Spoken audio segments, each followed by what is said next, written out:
Today I am going to talk about the type third of partial fraction. The type third is the px square plus qx plus r upon x minus a x square plus bx plus c.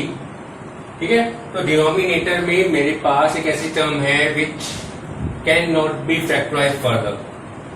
This particular term cannot be factorized. So in this case we consider as a upon x minus a. This x minus a is same as we have a upon x minus a as we considered in previous question. But in this case, which is a quadratic and which cannot be factorized. So for this we consider bx plus c upon x square plus bx plus c. So this is the procedure to solve this type of partial fraction, this type of problem. And how to solve? Then we do example with in your book. Question number as we have 7. The question is x upon x square plus 1 into x minus 1. अब इसको हम क्या लिख सकते हैं बेटा? देखिए x square plus 1 ये फॉर्मेशन है हमारे पास, इसको हम फैक्टर नहीं कर सकते आगे, तो हम इसको कैसे लिखेंगे? A x plus b upon x square plus 1 and for x minus 1 c upon x minus multiplying on both sides by this particular term x square plus 1 and x minus 1. So we have x is equal ax plus b x minus 1 plus c x square plus 1. Now a x square minus x plus b x minus 1 plus c x square plus 1. अब हमने आपको बताया हुआ है कि आपने देखो क्या पुट किया, x is equal 1, then we have 1, ये टर्म बेटा 0 हो जाएगी, 1 पुट करोगे ये भी 0, c बन जाएगा 1 प्लस 1, यानी कि वैल्यू ऑफ c आ जाएगी आपके पास हाफ. अब बाकी के लिए आपको क्या करना पड़ेगा? कोफिशिएंट को इक्वेट करना पड़ेगा बाकी वैल्यू फाइंड आउट करने के लिए. अब देखिए उसके लिए हम क्या करेंगे. Also equating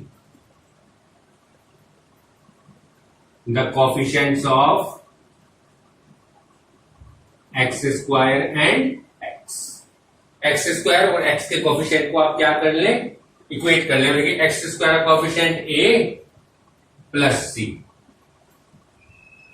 In left hand side we don't have a term x square, so coefficient of this 0.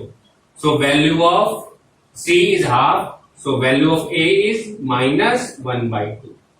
Similarly for x, minus a plus b. And value of x we have here, coefficient of x is 1. So result is b is equal 1 plus a. That is 1 minus half, that is half. तो हमने a find out कर लिया, b find out कर लिया, c find out कर लिया. तो हमने यहां मेंशन किया क्वेश्चन के अंदर, therefore x upon x square plus 1 x minus 1 किसके इक्वल हो जाएगा बेटा? Value of a is minus 1 by 2 x, value of b 1 by 2 upon x square plus 1 plus value of c half upon x. देखिए बेटे हमारे पास formation बनकर आ गई. अब हमें इसको इंटीग्रेट करना है बेटा. अब देखिए इंटीग्रेट कैसे करेंगे? x upon x square plus 1 x minus 1 dx is equal, एक टर्म आई बेटे मेरे पास, देखो यहां पर minus half x plus half upon x square plus 1, और दूसरी टर्म है मेरे पास half upon x minus 1 dx. अब बेटे इसको इंटीग्रेट करना है. अब देखिए कैसे करेंगे, हर टर्म को अलग अलग कर लो. माइनस हाफ इंटू देखिए माइनस हाफ बाहर आ गया, x upon x square plus 1 dx plus half upon half बाहर 1 upon x square plus 1 dx and the last one is half 1 upon x minus 1 dx. अब देखिए हर एक टर्म का आपके पास एक अलग इंटीग्रेशन है और डायरेक्ट इंटीग्रेशन है। देखिए एक्स स्क्वायर प्लस 1 को अगर आप t मानते हैं तो इसका डिफरेंशिएशन ऊपर होना चाहिए 2x, लेकिन मेरे पास है x। मैं क्या करूंगा, 2 से मल्टीप्लाई कर दूंगा और 2 से ही इस टर्म को डिवाइड कर दूंगा। अब देखो सीधा मेरे पास रिजल्ट आया -1/4। अब इसका डिफरेंशियल ऊपर रखा हुआ है तो ये क्या बन गया, log x square plus 1। Similarly plus half, देखो ये डायरेक्ट इंटीग्रेशन है tan इनवर्स x और ये बन गया half log x minus 1 plus. This is the answer of this question. तो ये प्रोसीजर है बेटे टाइप 3 के क्वेश्चन को सॉल्व करने का। इस तरीके से आप इनको सॉल्व कर सकते हैं। इसका स्क्रीनशॉट ले सकते हैं बेटे आप।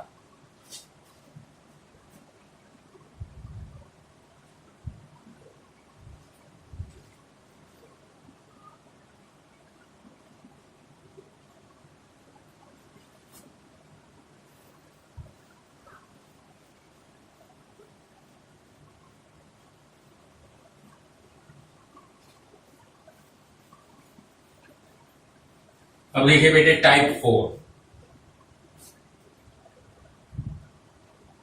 टाइप 4 डायरेक्ट आपको मैं क्वेश्चन समझाता हूं क्या है इसका। हमारे पास क्वेश्चन नंबर 16 है बेटे हमारे पास टाइप 4 का 16 क्वेश्चन नंबर यही है हमारे पास। क्वेश्चन नंबर 20 भी यही है, 21 भी कहीं ना कहीं यही बनेगा, 23 क्या है क्वेश्चन। देखिए मैं जनरल क्वेश्चन उठाया मैंने 1 upon x into x to the power n plus 1 dx।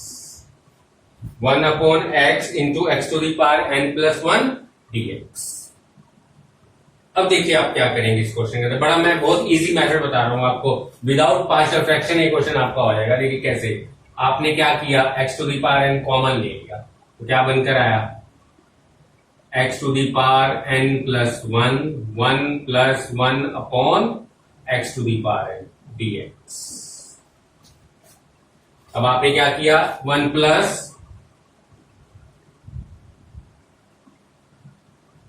1 upon x to the power n को आपने t कंसीडर कर लिया। तो अब देखो 1 का डिफरेंशियल तो 0 और इसको अगर आप डिफरेंशिएट करते हो तो ये बनता है minus n upon x to the power n plus 1 dx is equal dt। यानी कि 1 upon x to the power n plus 1 dx is equal minus 1 upon n dt। आपके पास वैल्यू आ गई बेटा, 1 upon x to the power n plus 1 dx is equal minus 1 upon n dt। तो यहां से देखो बेटे क्या बन के आया आपके पास आई, देखो 1 dx upon x to the power n plus 1 direct आपके पास है माइनस 1 अपॉन n dt। और इस टर्म को आपने बेटे t माना हुआ है तो ये अपॉन में डाल दो dt। तो आपके पास क्या रिजल्ट आ गया, minus 1 upon n dt upon t क्या होता है बेटा, log t plus c। t की वैल्यू पुट कर दी आपने, minus 1 upon n log 1 plus क्या है आपने क्या, 1 plus 1 upon x to the power n plus. तो फाइनल रिजल्ट क्या बन गया, देखो बेटे आपका मैं यही निकाल देता हूं इसका answer, minus 1 upon n log x to the power n plus 1 upon x to the power n plus c। इस माइनस को ले जाना चाहो अंदर ले जाओ, जब अंदर लेकर जाओगे इसको तो ये देखो इस टर्म का रेसिप्रोकल आ जाएगा, x to the power n x to the power n plus 1 plus c। ये बेटे आपके इस क्वेश्चन का आंसर हो गया। तो ये भी एक प्रोसीजर है आपका, इस पर बेस्ड आपके एक्सरसाइज में कुछ क्वेश्चन है जो मैंने अभी आपको बताए वो आप कर लीजिएगा। चलिए एक क्वेश्चन देखिए आप, question number 21, 1 upon e to the power x minus 1 dx। अब देखिए बेटे यहां कहीं से भी ये लग नहीं रहा कि पार्शियल फ्रैक्शन का क्वेश्चन है। इसको टी मानते हैं तो इसका डिफरेंशियल ऊपर नहीं है हमारे पास। तो अब क्या करें इस क्वेश्चन में, हम क्या करेंगे, डिनोमिनेटर न्यूमरेटर में e to the power x से मल्टीप्लाई कर लेंगे। अब आपने e to the power x minus 1 को t मान लिया या e to the power x को t मान लिया, जो आपका मन चाहे उसको आप t मान लो। आपने t मान लिया तो क्या आ गया आपके पास, e to the power x dx is equal dt। यानी कि आपके पास जो i बन के आया वो क्या बनकर आया, e to the power x dx ये बन गया dt upon e to the power x की वैल्यू आ जाएगी t प्लस 1 इंटू t। अब इसको कैसे सॉल्व करें, अभी दोस्तों आप पार्शियल फ्रैक्शन से सॉल्व कर सकते हो, लेकिन हम आपको पार्शियल फ्रैक्शन से बचा देते हैं। देखो कैसे, आपने क्या किया, देखो dt ऊपर 1 है, जब कुछ नहीं है तो 1 है, तो 1 में आपने क्या किया, t ऐड कर दिया, t ही सब्ट्रैक्ट कर दिया upon t plus 1 into T dt। अब क्या करेंगे आप, इनको अलग अलग कर दो, 1 प्लस टी के नीचे ये टर्म लेकर आओगे आप, तो 1 प्लस टी से 1 प्लस टी कैंसल, आपके पास रह जाएगा 1 अपॉन टी, ये रह जाएगा 1 अपॉन टी प्लस 1 dt। बस अब आप इसको इंटीग्रेट कर लो, log t minus log t plus 1 plus c, तो आपका रिजल्ट आ गया log t upon t plus 1 plus c। t की वैल्यू पुट कर देना आप, जो भी आपने मानी हुई है e to the power x minus 1, आपका रिजल्ट आपके सामने। तो ये बेटा प्रोसेस जो हमने आज आपको करवाया है, पिछले 2 दिन से हमारी जो टॉपिक चल रहा था वो था पार्शियल फ्रैक्शन। इस तरीके से आज हमने इंडेफिनिट इंटीग्रल खत्म कर दिया है आपका। अब हमारा जो नेक्स्ट सेक्शन होगा वो डेफिनिट इंटीग्रल पर बेस्ड होगा। ठीक है बेटा, थैंक यू वेरी मच।